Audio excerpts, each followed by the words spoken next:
Antes de as legiões romanas marcharem pelo mundo conhecido, antes de o Coliseu ecoar com a multidão, e antes mesmo de o Senado se tornar o centro do poder republicano, Roma era uma cidade em formação, uma semente lançada nas férteis terras às margens do Tibre. O que hoje estudamos como a monarquia romana, o período que se estende desde a mítica fundação em 753 a.C., até a queda do último rei em 509 a.C., foi o cadinho onde se forjaram as primeiras ideias que definiriam o destino de uma civilização. É fácil pensar em Roma apenas em seu apogeu imperial, com suas estradas, aquedutos e leis que ainda ecoam em nosso mundo. No entanto, são os alicerces lançados durante esses quase 2 séculos e meio de governo monárquico que nos permitem compreender a resiliência, a adaptabilidade e a genialidade organizacional que permitiram a Roma ascender de um simples aglomerado de vilarejos a uma potência incomparável. Este período, embora frequentemente envolto em lendas e narrativas de heróis semidivinos, é crucial para entender a própria essência da romanidade. Não se tratava de um poder absoluto e arbitrário, como o de muitos reis de outras civilizações antigas. Desde o início, observamos uma complexa teia de poder compartilhado, uma cultura política que, mesmo em seus primórdios, já demonstrava uma desconfiança inata em relação à concentração excessiva de autoridade em uma única figura.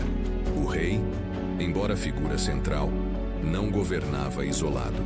Sua palavra precisava encontrar eco no Senado, o conselho dos anciãos e líderes das famílias patrícias e, de certa forma, no consentimento das assembleias populares. Era um equilíbrio precário, um experimento político que moldaria as instituições futuras de maneiras profundas e duradouras. As origens de Roma são um mosaico de mitos e história, um reflexo da própria maneira como os romanos entendiam sua identidade. Uma mistura de destino, bravura e um pragmatismo surpreendente. A figura de Rômulo, o fundador, não é apenas um líder militar, mas o arquiteto das primeiras estruturas sociais e militares de Roma. Sua divisão da população em tribos e a criação do Senado, mesmo que incipiente, já estabeleciam a organização social e política que seria a espinha dorsal da cidade. A lenda do rapto das Sabinas, por mais fantástica que pareça, ilustra um aspecto fundamental da estratégia romana: a capacidade de incorporar e integrar, de transformar conflitos em alianças e de usar a diplomacia e a força de forma combinada para o crescimento e a sobrevivência. Este episódio, em particular, demonstra a visão pragmática dos romanos em relação à expansão e a necessidade de garantir a continuidade de sua comunidade através de alianças, mesmo que forçadas inicialmente.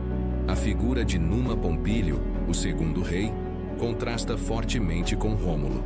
Se Rômulo foi o guerreiro e o fundador, Numa foi o legislador e o sacerdote.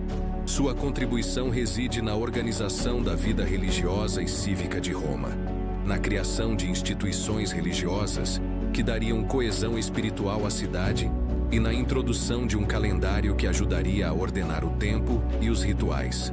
Essa dualidade entre o guerreiro e o sacerdote, entre a expansão militar e a consolidação interna, é uma constante na história romana, e suas raízes já se fazem presentes neste período formativo. A transição de um pequeno assentamento para uma cidade-estado em ascensão foi marcada por uma sucessão de reis, cada um com suas próprias contribuições e desafios. Tulo Hostílio, por exemplo, representa a fase de expansão militar agressiva, com guerras contra cidades vizinhas como Alba Longa. O duelo dos Horácios e Curiácios, um episódio que se tornou emblemático da bravura e do destino coletivo romano, exemplifica a importância da honra e do sacrifício pessoal em prol da cidade.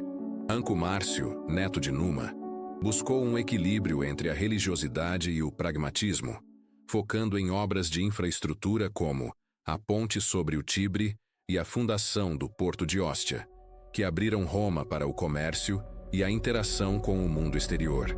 Essa visão de longo prazo, de investir em infraestrutura e comércio, foi um dos pilares do sucesso futuro de Roma. A influência etrusca também se tornou cada vez mais proeminente, especialmente com Tarquínio Prisco. Sua origem etrusca não foi um impedimento para que ele ascendesse ao trono, demonstrando a capacidade romana de absorver e adaptar influências externas. A ampliação do Senado e o início de grandes obras públicas como o Circo Máximo, além da introdução de símbolos de poder, mostram uma Romage que se tornava mais sofisticada e consciente de sua própria grandeza. Entretanto, o período monárquico não foi isento de tensões sociais e políticas. Sérvio Túlio, um rei de origem humilde, implementou reformas cruciais como o censo e a divisão dos cidadãos em classes com base na riqueza. Essa organização, embora tenha fortalecido a estrutura militar e política, também gerou ressentimento entre as elites, que viam seu poder ameaçado. Essas reformas, que buscavam uma maior inclusão e uma distribuição mais equitativa das responsabilidades, plantaram as sementes para futuras disputas. O clímax dessa tensão veio com Tarquínio, o soberbo, o último rei. Sua tirania, a desconsideração pelo Senado e o abuso de poder, culminando no trágico episódio da violação de Lucrécia, foram o estopim para a revolta que selaria o fim da monarquia. A deposição de Tarquínio, liderada por Lúcio Júnior Bruto, não foi apenas a queda de um rei, mas a rejeição categórica da tirania e a fundação de um novo sistema político, a República. Este evento traumático deixaria uma marca indelével na psique romana, instilando um profundo temor e aversão à figura do rei, um sentimento que persistiria por séculos, mesmo diante da ascensão de imperadores com poder absoluto. A monarquia romana, com suas contradições, suas lendas e suas inovações institucionais, foi, portanto, a incubadora de uma civilização que mudaria o curso da história. A estrutura política e social de Roma, mesmo em seus primórdios monárquicos, demonstrou uma notável capacidade de adaptação e de criação de instituições que transcenderiam o próprio período. O Senado, que inicialmente servia como um conselho consultivo para o rei, evoluiu rapidamente para se tornar um corpo com uma influência considerável. Composto pelos patres, os chefes das famílias mais antigas e influentes, o Senado não era apenas um fórum de debate, mas um guardião da tradição e da autoridade. Sua função ia além de aconselhar. Ele legitimava as decisões reais e possuía o poder de ratificar ou rejeitar propostas, estabelecendo um precedente para o equilíbrio de poderes que seria fundamental na futura república. A composição do Senado, embora inicialmente restrita aos patrícios, já indicava uma hierarquia social que seria desafiada e reconfigurada ao longo dos séculos.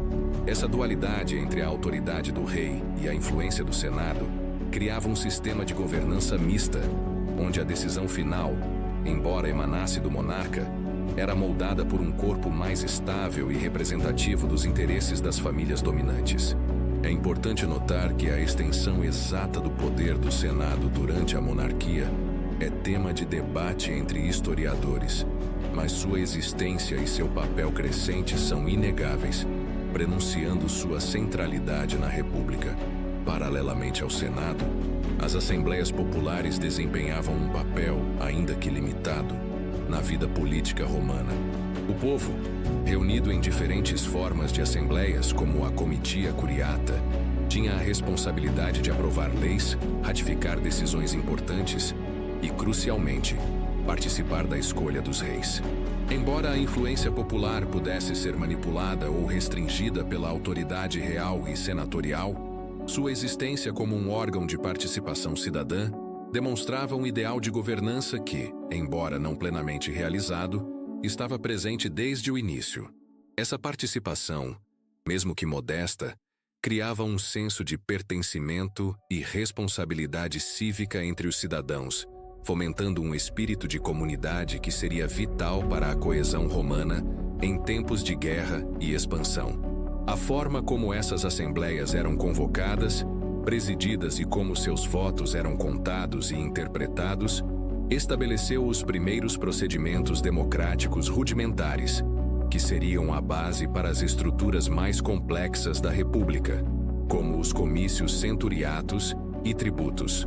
A religião, longe de ser um mero aspecto da vida privada, estava intrinsecamente entrelaçada com a estrutura política e social da Roma monárquica. Os reis, como pontífices máximos, exerciam funções religiosas de grande importância, supervisionando rituais, interpretando presságios e garantindo o favor dos deuses para a cidade. Essa fusão entre o sagrado e o secular conferia aos reis uma autoridade adicional, legitimando seu poder aos olhos do povo. A criação de colégios sacerdotais, como os flâmines e os pontífices, e a instituição das virgens vestais, não eram apenas manifestações de devoção, mas também instrumentos de controle social e de manutenção da ordem pública. A religião funcionava como um poderoso elemento unificador, fornecendo um conjunto compartilhado de crenças, rituais e valores que davam sentido à existência coletiva e reforçavam a identidade romana. A necessidade de manter a Pax Deorum, a paz com os deuses, era uma preocupação constante que permeava todas as esferas da vida pública e privada, moldando decisões políticas e militares. O conceito de exército cívico, que ligava a obrigação militar à classe social e à cidadania, foi um dos pilares da força romana.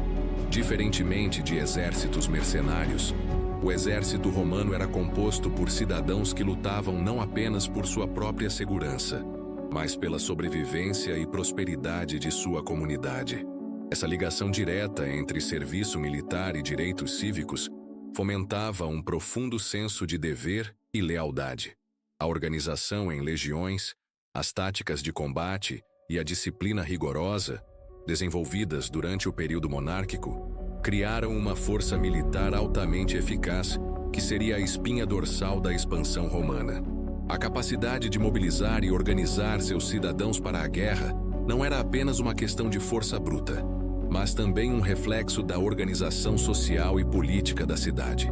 O serviço militar, em muitos aspectos, era um rito de passagem para a cidadania plena, um teste de maturidade e responsabilidade que preparava os jovens para os deveres cívicos e políticos. Finalmente, a própria configuração física de Roma durante a monarquia revela um planejamento urbano embrionário e uma visão de futuro. A construção da primeira ponte sobre o Tibre, a Pons Sublicius, não foi apenas uma obra de engenharia, mas um elemento estratégico que facilitou o comércio, a comunicação e a defesa da cidade. A fundação do porto de Ostia representou um passo crucial para a inserção de Roma nas rotas comerciais marítimas, abrindo-a para influências externas e oportunidades econômicas. As muralhas, como a muralha serviana, não eram meras barreiras defensivas, mas símbolos da cidade consolidada e protegida, um reflexo de sua crescente importância e de sua necessidade de segurança. Templos, arenas e outros edifícios públicos, muitos deles influenciados pela arquitetura etrusca, não serviam apenas a propósitos práticos, mas também a propósitos simbólicos, projetando a imagem de uma cidade em ascensão, com uma identidade cultural própria e um futuro promissor. Esses investimentos em infraestrutura e em símbolos de poder e identidade foram fundamentais para a coesão interna e para a projeção externa de Roma. A monarquia romana, longe de ser um período estático, foi um caldo de experimentação política e social, cujas repercussões moldaram o futuro de Roma de maneiras profundas, especialmente no que tange à formação de uma consciência cívica e à definição de responsabilidades. O sistema de classes, introduzido e aperfeiçoado ao longo do reinado dos últimos monarcas, especialmente por Sérvio Túlio, não era meramente uma categorização social ou econômica. Era um mecanismo intrincado que vinculava diretamente a contribuição individual ao bem-estar coletivo. A ideia de que a riqueza de um cidadão determinava não apenas seu status, mas também seu dever militar e sua participação política, criava um ciclo de responsabilidade mútua. Pense nisso. A capacidade de equipar-se para a guerra, de fornecer cavalos ou armaduras mais sofisticadas, era diretamente correlacionada ao direito de ter uma voz mais influente nas decisões que afetariam a todos. Isso forjou uma geração de romanos que entendiam que a força da cidade dependia da contribuição de cada um, adaptada às suas capacidades. Essa estrutura, embora inerentemente desigual, promovia um senso de propósito compartilhado, onde o sucesso militar e a prosperidade econômica de Roma eram vistos como o resultado do esforço conjunto, não apenas da vontade de um governante. Ademais, a própria organização do território romano em regiões administrativas durante este período, uma iniciativa atribuída também a Sérvio Túlio, representou um avanço significativo na centralização e na governança. Antes, a cidade podia ser vista como um aglomerado mais orgânico de assentamentos. Com essa nova divisão, Roma começou a pensar em si mesma como uma entidade territorialmente definida, com bairros e distritos que tinham responsabilidades específicas, seja na defesa, na coleta de impostos ou na participação em assembleias. Essa territorialização da cidadania significava que a identidade romana não se limitava mais apenas à linhagem ou à participação em eventos específicos, mas estava ligada a um espaço geográfico concreto.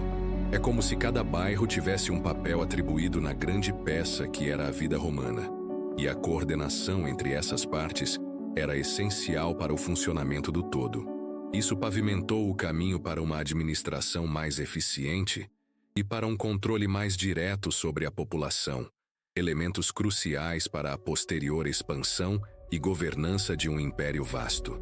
A influência etrusca, como vimos, foi um fator transformador, especialmente na arquitetura e nos símbolos de poder, mas seu impacto se estendeu para além da estética ou da engenharia. A introdução de práticas como a arte dos auspícios, a interpretação dos sinais divinos para orientar decisões políticas e militares, demonstra uma sofisticação religiosa que Roma absorveu e adaptou.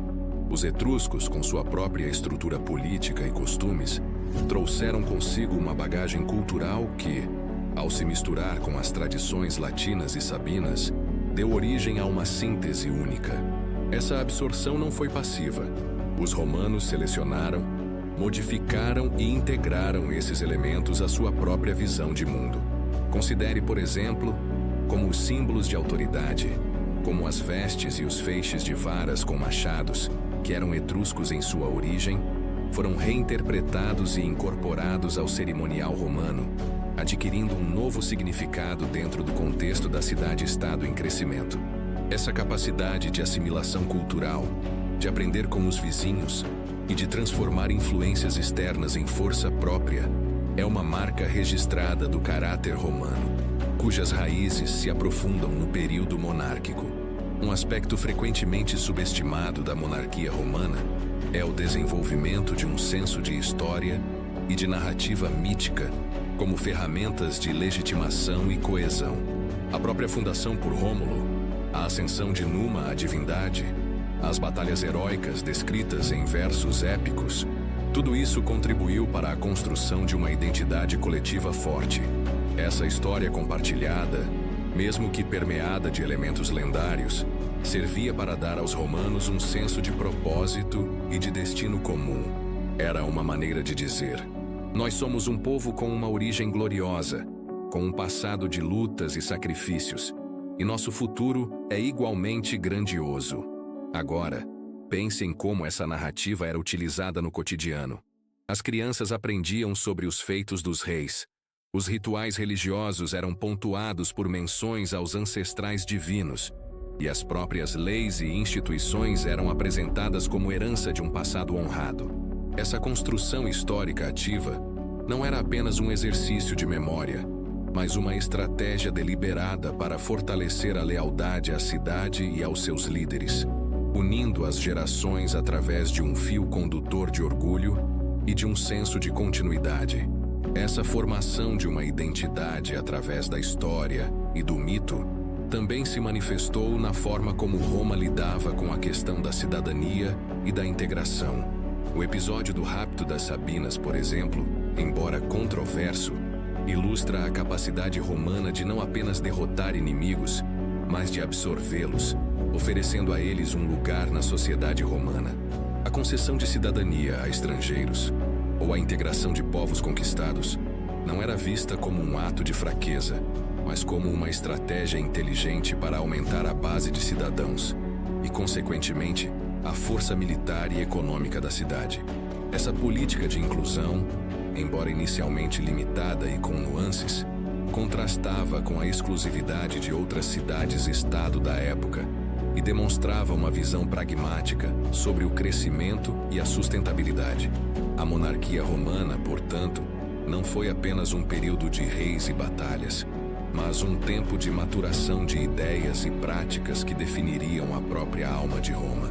O fim da monarquia romana, cristalizado na deposição de Tarquínio, o Soberbo, em 509 a.C., não foi um evento isolado, mas a culminação de um processo de erosão da legitimidade real e de um crescente descontentamento popular, particularmente entre a elite patrícia. O episódio específico da violência perpetrada por Sexto Tarquínio contra Lucrécia, uma nobre romana de virtude exemplar, serviu como o catalisador que inflamou um ressentimento já latente. A morte de Lucrécia, um ato de desespero e honra em face da profanação, tornou-se um grito de guerra contra a tirania. Lúcio Júnior Bruto, um personagem cuja própria vida fora marcada pela cautela e pela dissimulação para sobreviver ao regime de Tarquínio, emergiu como o líder da revolta. Sua habilidade em canalizar a indignação pública, em transformar um ato de violência privada em um movimento político de massa, foi fundamental.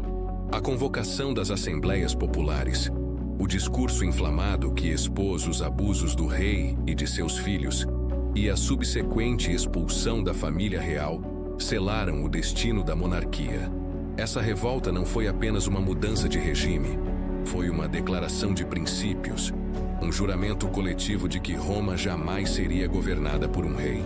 Essa aversão à figura do Rex tornou-se um dos pilares da identidade republicana, um temor que moldaria a política romana por séculos, levando mesmo imperadores com poder absoluto a evitar ostensivamente o título, preferindo outros epítetos que não evocassem a memória da tirania monárquica. A consequência imediata da queda da monarquia foi o estabelecimento da República Romana, um sistema político concebido para evitar a concentração de poder nas mãos de um único indivíduo. A República introduziu magistraturas anuais, como os cônsules, que dividiam o poder executivo, e o Senado, que, embora já existente, consolidou seu papel como órgão consultivo e guardião da tradição. O legado da revolta contra Tarquínio, o Soberbo, foi, portanto, a criação de um sistema político baseado na colegialidade, na alternância de poder e em um complexo sistema de freios e contrapesos. Essa estrutura visava garantir que nenhum homem pudesse acumular o poder de um rei, e a memória da tirania serviu como um lembrete constante dos perigos da ambição desmedida. A própria legislação romana, que se desenvolveu nas décadas e séculos seguintes, foi profundamente influenciada pela necessidade de codificar e proteger a liberdade política recém-conquistada, estabelecendo um quadro legal que definia os direitos e deveres dos cidadãos e magistrados. A ideia de libertas, a liberdade romana, tornou-se um valor central, associado à ausência de um governante único e à participação no governo. No entanto, a transição para a República não foi um processo pacífico e sem contradições. A deposição da monarquia não eliminou imediatamente as tensões sociais e políticas que a haviam precedido. A luta entre patrícios e plebeus, que caracterizaria grande parte da história republicana, já estava em curso durante a monarquia e se intensificou após a queda dos reis.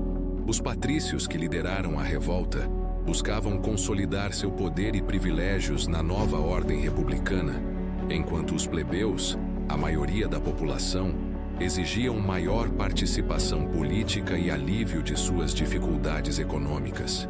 Essa dinâmica de conflito social e político, a luta pela igualdade e pela representação, seria um motor constante de mudança e desenvolvimento dentro da República. A memória da tirania monárquica, embora unificadora contra um inimigo comum, não foi suficiente para apagar as divisões internas. Pelo contrário, a estrutura republicana, com suas novas instituições e oportunidades de competição política, acabou por exacerbar essas tensões, criando um cenário de constante negociação e, por vezes, de confronto aberto entre as diferentes classes sociais. A rejeição categórica da figura do rei, Rex, após 509 a.C., teve implicações psicológicas e culturais profundas na sociedade romana. O título em si tornou-se sinônimo de tirania, opressão e abuso de poder. Essa aversão era tão arraigada que mesmo quando figuras como Júlio César ou Augusto concentravam um poder sem precedentes, eles cuidadosamente evitavam o termo rei. Em vez disso, adotaram títulos como princeps, primeiro cidadão, ou imperator, comandante militar, buscando manter uma aparência de continuidade com as tradições republicanas e evitar a associação com o regime que fora violentamente derrubado. Essa aversão ao título de rei não era apenas uma questão de semântica, era uma manifestação de um profundo medo de que o poder monárquico pudesse ressurgir, minando as liberdades que tanto haviam custado a conquistar. Era um reflexo da fragilidade percebida da nova ordem e da necessidade constante de vigilância contra qualquer ameaça à República. A fundação da República, portanto, não foi apenas a criação de novas instituições, mas a consolidação de um conjunto de valores e ideais que definiam a identidade romana pós-monárquica. A libertas, a rejeição da tirania, a importância da lei e a participação cívica tornaram-se os pilares sobre os quais a futura potência romana seria construída. A memória da monarquia, especialmente seus excessos, serviu como um contraponto constante, um lembrete do que Roma havia superado e do que precisava proteger a todo custo. A deposição de Tarquínio, o soberbo, não foi apenas o fim de um reinado, mas o nascimento de uma nova era, uma era que seria marcada pela busca incessante de um equilíbrio entre ordem e liberdade, entre a necessidade de governança e o medo da opressão, moldando o caráter e o destino de Roma para sempre. Ao percorrer a jornada desde os primórdios da fundação até a turbulência que selou o destino da realeza, torna-se evidente que as sementes de uma civilização duradoura foram lançadas em solo fértil, moldadas por uma combinação única de pragmatismo e idealismo. As instituições que emergiram, mesmo em sua forma embrionária, não foram meras convenções, mas sim a cristalização de um modo de pensar, uma filosofia de governança que valorizava a participação e a responsabilidade coletiva em detrimento do poder absoluto. A própria estrutura da sociedade, a forma como os deveres eram distribuídos e os direitos eram conquistados, teceu uma tapeçaria complexa, onde cada fio, seja ele de origem patrícia ou plebeia, de dever militar ou de participação cívica, contribuía para a resistência e a vitalidade do todo. Refletindo sobre este percurso, percebemos como cada rei, com suas virtudes e seus vícios, com suas reformas e seus excessos, inadvertidamente contribuiu para a formação de um caráter romano, uma identidade forjada na experiência e na adaptação.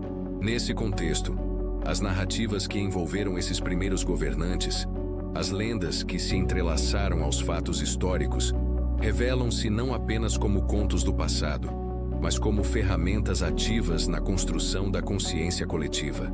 Elas forneceram um arcabouço de valores, um senso de propósito e uma linhagem gloriosa, que, para além de legitimar o poder, uniu o povo sob um mesmo estandarte de destino compartilhado.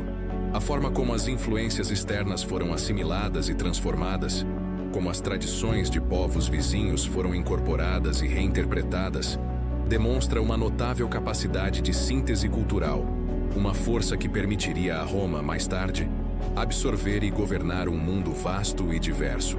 Essa habilidade de integração, de transformar a alteridade em parte de si mesma, é um dos fios mais resilientes que emergem dessa era formativa. À medida que avançamos para a compreensão das implicações mais profundas deste período, torna-se claro que a transição do governo de um homem para o governo de muitos não foi simplesmente uma mudança de regime, mas uma profunda redefinição do contrato social. A rejeição da tirania, alimentada por atos de abuso que chocaram a consciência coletiva, não foi um mero capricho, mas um princípio fundamental que moldaria a futura trajetória de Roma.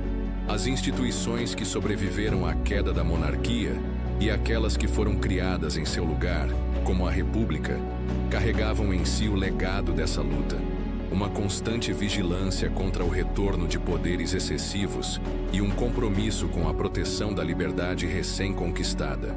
Assim, ao olharmos para o horizonte que se descortina após o fim da monarquia, entendemos que as lições aprendidas e as estruturas erguidas naquele período inicial não foram apenas um prelúdio, mas a fundação essencial sobre a qual um império seria construído, um testemunho duradouro da capacidade humana de aprender com o passado e de moldar o futuro.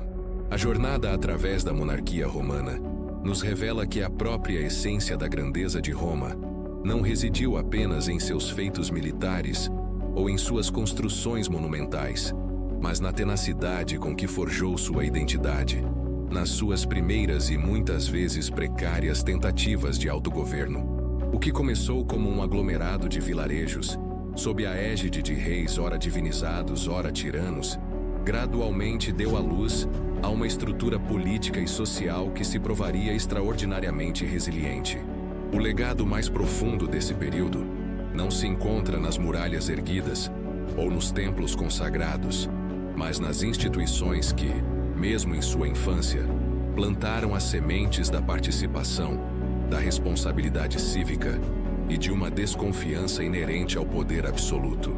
Observamos com clareza que a capacidade romana de absorver, adaptar e, por fim, superar influências externas como a etrusca foi um fator determinante em sua ascensão. Essa fusão de culturas, essa maleabilidade em face do novo, demonstrou uma visão de futuro que transcendia as ambições de um único monarca. Cada rei, à sua maneira, contribuiu para a complexa teia de leis, rituais e costumes que definiram a romanidade. A herança mais valiosa que a monarquia deixou para a posteridade foi, sem dúvida, a lição sobre os perigos da concentração de poder e a importância de um equilíbrio, mesmo que precário, entre as diferentes esferas da autoridade. A memória da tirania dos últimos reis tornou-se um fantasma que assombraria a política romana por séculos, um lembrete constante da fragilidade da liberdade e da necessidade de vigilância. A queda da monarquia, portanto, não foi um fim, mas um prenúncio. Foi o momento em que Roma, ao rejeitar a figura do rei, abraçou a ideia de que seu destino seria moldado não por um indivíduo, mas pela vontade coletiva de seus cidadãos.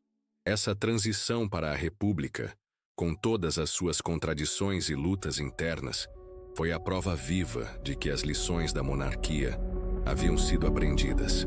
A capacidade de aprender com o passado, de transformar a experiência em sabedoria, é o que permitiu a Roma não apenas sobreviver, mas prosperar, expandir e, finalmente, deixar uma marca indelével na história da civilização. A verdadeira prática, a construção contínua dessa sociedade complexa e vibrante, começa agora, com a compreensão de que as fundações, por mais antigas que sejam, moldam o presente e inspiram o futuro.